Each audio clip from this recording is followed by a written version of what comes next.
दोस्तों दिल थाम कर बैठिए क्योंकि मैं आपको जो खबर देने जा रहा हूं वो 2021 की भारत के पॉइंट ऑफ व्यू से सबसे बड़ी और सबसे सुखद खबर है।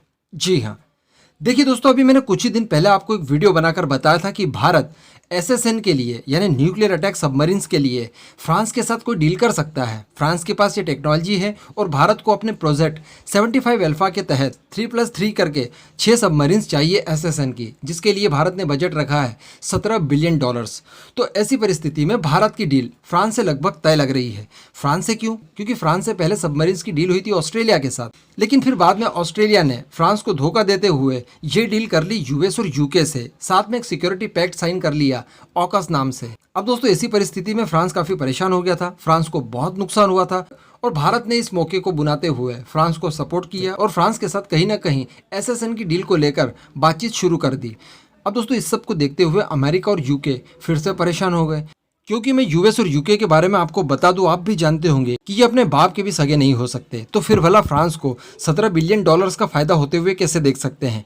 इन लोगों ने फिर क्या डिसाइड किया, खासकर यूके की बात करूं, कि यूके ने सोचा कि यार ये वाली डील भी क्यों ना हम ही लोग कर लें। भारत बहुत अच्छा देश है, हमारा बड़ा सहयोगी है, भारत के पास अगर हमारी टेक्नोलॉजी जाएगी तो पूरी तरह से सुरक्षित रहेगी। भारत किसी की भी टेक्नोलॉजी का कभी दुरुपयोग नहीं करता, ये सारे लोग जानते ही हैं।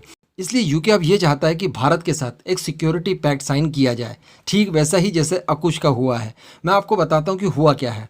दरअसल यूके की फॉरेन सेक्रेटरी हैं, उनसे मीडिया ने पूछा कि भारत और यूके के बीच में तो रिलेशनशिप काफ़ी ख़राब हो चुके हैं इस समय, क्योंकि आप जानते होंगे कि कोविड प्रोटोकॉल को लेकर यूके ने भारत के लिए बहुत सख्त कानून बना दिए थे कि कोई भी भारत से व्यक्ति जाएगा यूके तो उससे पहले क्वारंटीन होना पड़ेगा और बहुत परेशानी होगी कुल मिलाकर।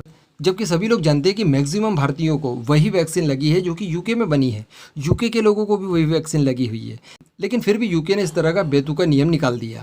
इसका बदला लेते हुए भारत ने भी ये कह दिया कि अब यूके से अगर कोई भारत आएगा तो उसके लिए भी वही प्रोसेस होगी जो भारतीयों की यूके में है, बराबर। तो इस तरह से रिलेशनशिप खराब होते हुए दिखाई दे रहे थे, लेकिन फॉरेन सेक्रेटरी ने कहा कि नहीं, ये तो बहुत छोटी मोटी बात है, शॉर्ट आउट हो जाएगी।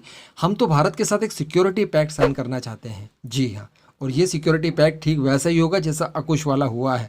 अगर यूके आ रहा है तो अमेरिका आप लिख लीजिए कि आएगा ही आएगा। हो सकता है कि अमेरिका ने ही पहल यूके से करवाई हो कि जाइए आप भारत को मनाइए। तो ऐसी परिस्थिति में भारत के पास एक और ऑप्शन आ जाता है एसएसएन के लिए, कि भारत फ्रांस की एसएसएन ना लेकर अमेरिका और यूके से एसएसएन ले, जैसा कि ऑस्ट्रेलिया ले रहा है। इससे फ़ायदा क्या होगा? तो ऐसी परिस्थिति में भारत को दो टेक्नोलॉजी मिल रही है, जहां चाहे भारत सेलेक्ट कर सकता है। और सबसे बड़ी बात, जब दो दुकानदार आपके पास हो जाते हैं तो फिर ग्राहक नेगोशिएशन करता है, जितना हो सके उतना कम इन दोनों देशों से करवाया जा सकता है। भाई यूके यूएस अगर ज़्यादा कीमत बताएंगे तो हम फ्रांस के पास चले जाएंगे। फ्रांस जो कि हमेशा ही ज़्यादा पैसा वसूलता है, अगर वो इस बार भी ज़्यादा पैसा वसूलेगा तो हम लोग यूके यूएस के पास चले जाएंगे। कहीं ना कहीं फ़ायदा तो भारत का ही है ना। तो यहाँ पर इस तरह की कुछ बात हुई है जो कि भारत के लिए सबसे बड़ी और सबसे सुखद खबर मानी जाएगी 2021 की, क्योंकि भारत को यहाँ पर अब टेक्नोलॉजी मिलना 100% तय है, साथ ही साथ कम से कम भाव में।